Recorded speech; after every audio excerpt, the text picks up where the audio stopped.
up, YouTubers? It's me, Johnny. I think it's Wednesday or Thursday.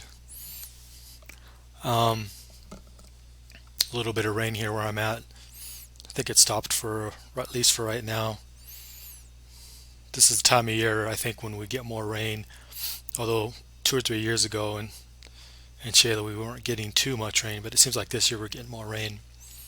Anyways, I want to title this video "The High Cost of Living in the U.S. and the Loss of Freedom and Liberties." The reason I'm thinking that is I just saw a video from JC. His channel is his channel, and he has a YouTube channel for free, but he has a website that's paid to play. It's called Retire Cheap Asia. Now he lives in Thailand. For those of you who don't know, he used to work with God, who is it?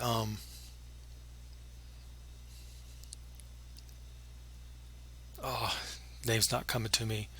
But he used to work for that inspirational speaker. What's his name? The guy who walks on coals. I forget his name. But anyways, he used to work with him. Anyways, I get in his, I want to say 40s, late 40s, early 40s. I can't remember. He stopped all that, packed his bag, traveled to kind of the world, Costa Rica, Brazil. He used to be married to a Brazilian. Lived in Costa Rica a while. Um, then went to Asia, and then eventually settled in Thailand. He lives in Thailand now. As far as I know, he's married to a Thai lady, and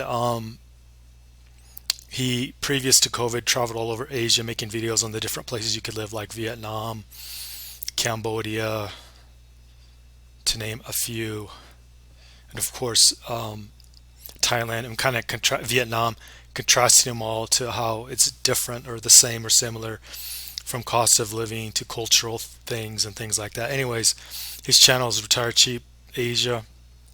Anyways, JC did a recent interview on his paid website. He interviewed a gentleman from California. Anyways, this gentleman used to have an RV. He's now in Thailand, kind of retired with his wife, but he bought an RV during kind of this COVID thing and traveled around the United States. And they were just talking about like the high cost of spending the night in an RV park. Now, a lot of people, excuse me, a lot of people will just camp for free or park their RV for free somewhere, like in a Walmart or things like that. And I'm not trying to suggest there's no more cheap places. There is. There's just not very many of them. Anyways, they were talking about how it's like $100 a night at a lot of these places where you park your RV for the night, 50 to $100. So JC was saying, well, why not just get a hotel or something? That would be cheaper. And the guy in the interview had to inform him that like before he came to Thailand, him and his wife spent a couple days in a hotel in somewhere in California, I forget where. Kind of like is a Motel 6 or Hotel 6. No, it's Motel 6. Anyways, a Motel 6 a couple of weeks ago that they spent the night in, which wasn't very nice. It was really, really not very nice at all from what he described. It's over $100, $120 a night. And like when I was traveling, delivering a card to my sister when I was in the States, you know, my fam was asking me why I don't get a hotel because it's over $100 for a really, really well, I spent 60 or 70 several years ago for hotels outside of town. I want to say St. Louis, but no, it's Kansas City, I think. And it was in the ghetto, and the police came by and everything, and that's a cheap hotel. Now that same hotel is like $90. So you're getting close to $100 for a cheap hotel, and a really nice hotel. Well, not really nice, but something where you're not in the ghetto is like 150, depending where you are in the States. Now, if you're in like New York, forget about it. It's not going to be 150. But anyways, they got to talking about the high cost of parking an RV for the night, and they got to talking about in California where he grew up, the burrito vans or the burrito trucks, or you know, the fast food trucks that make Mexican food and stuff. A burrito is now like $15. And JC was just commenting on how the high cost of living, how he's questioned to like Americans, why do Americans, why are they still there when you consider the loss of freedom and the high cost of everything? He said in his case he would have had to leave. He left, like I said, his 40s. I think he's now two or something, because he just started collecting Social Security or something from what he said on his website. But anyways, um, it's got me to thinking, like that's what I've noticed too. More and more every year, I meet more and more people who get to the kind of their breaking point where they don't want to live in the U.S. anymore. And that's what this guy said when he came over with his wife. For him, the big breaking point was the cost of living. Like when he went over to Thailand, JC, his wife, and this gentleman and his wife, they went out to eat at a nicer restaurant. Of course, this is in a really small community in northern Thailand. Just for reference, it's not a big city. And they went to the nicer restaurant for under $15 for four people. And then they were talking about like for lunch, it was like $10 for four people. Like you still can get those really low prices, but it's just not in the big cities in Asia. In this case Thailand, but like it's very similar in the Philippines. If you go into the provinces, things can, believe it or not, they can still be very, very cheap. Anyways, and affordable. And this man, he's a little older than me, 57, I think. He said his rent, I forget what he said when they stopped paying. I think it was 1900, wherever in California he lived, for a two-bedroom apartment. And then 2 years after that, he said it was 2,700 or something like that, like just for a really, really small apartment. Anyways, at least for him, he had done some planning, so he was able to retire early, and him and his wife are now looking for more of a long-term place to live in Thailand. And anyways, the high cost of living is pushing more and more Americans to consider leaving the country or living somewhere else. I'm more in the camp where that's two things for me too: the high cost of living, but two, I'm like JC. Like when you see the loss of freedoms in America, and also too in most first world countries, I don't particularly want to live there anymore. JC got to talking about, he has, well, it's, anyways, I won't get into that, but he used to talk about this more and more on his site about kind of like where the world's going for the kind of this one world government and all that kind of thing, how it probably won't work, but until you get to that point, there's going to be a lot of suffering in first world countries. So on his website, he has kind of like, it's bifurcated, like, because a lot of people are turned off by that. I like that kind of content.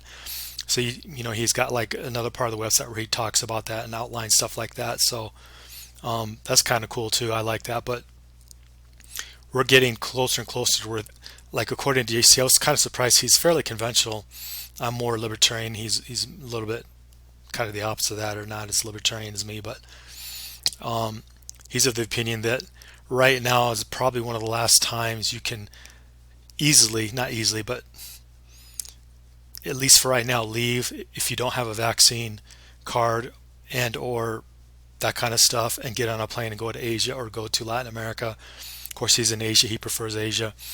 And for the longest time, I've been thinking that's not really going to be the case. But now I start to see that is the case.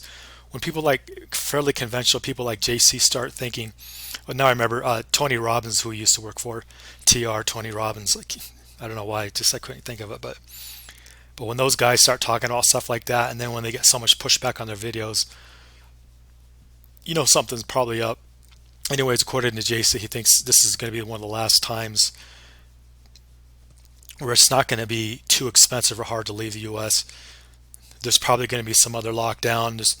And I know it sounds crazy, but I keep talking about ATM fees, and JC was talking about like a lot of these transfer services like TransferWise, they're raising their fees to send money. Again, I'm talking about separate from an ATM card. And he actually wrote a letter to an email to TransferWise to see what it was, and they're saying the volatility of currency is so much they have to raise their prices.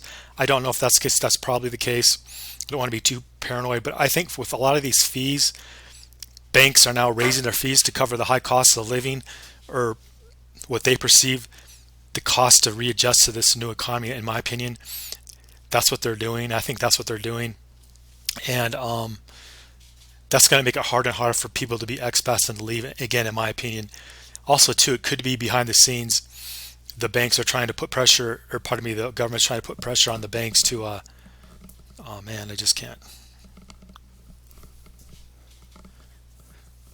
Anyways, I just can't. Anyhow, where did I lost my thought? Anyways, I think it's getting to the point where the banks are going to be under pressure from governments to make it harder for people to live in other countries.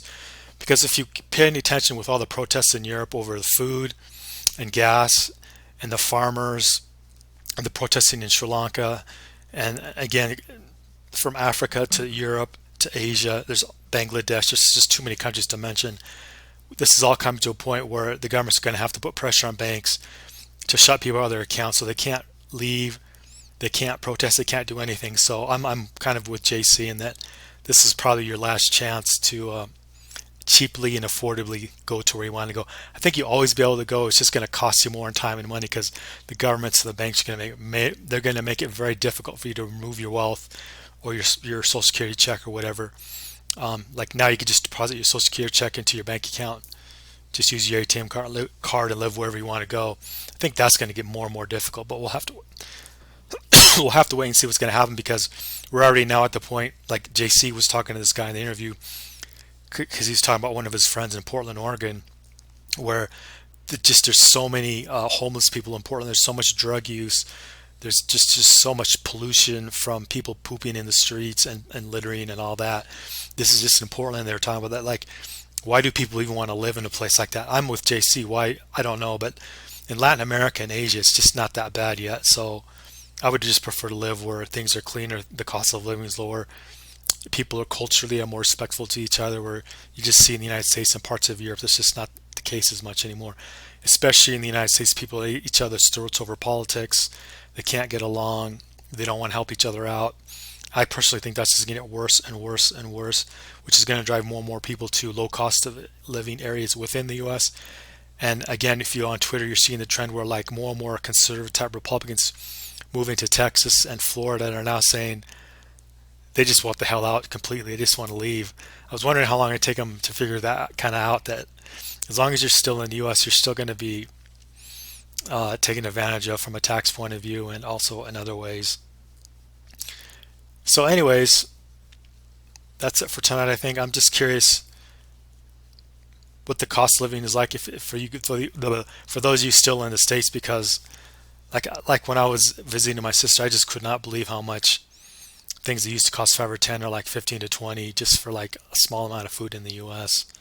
It's just outrageous. I just think about it here. I think as prices come up here in Guatemala and then in Mexico, but still it's way cheaper than the United States, especially with rents and food, things like that.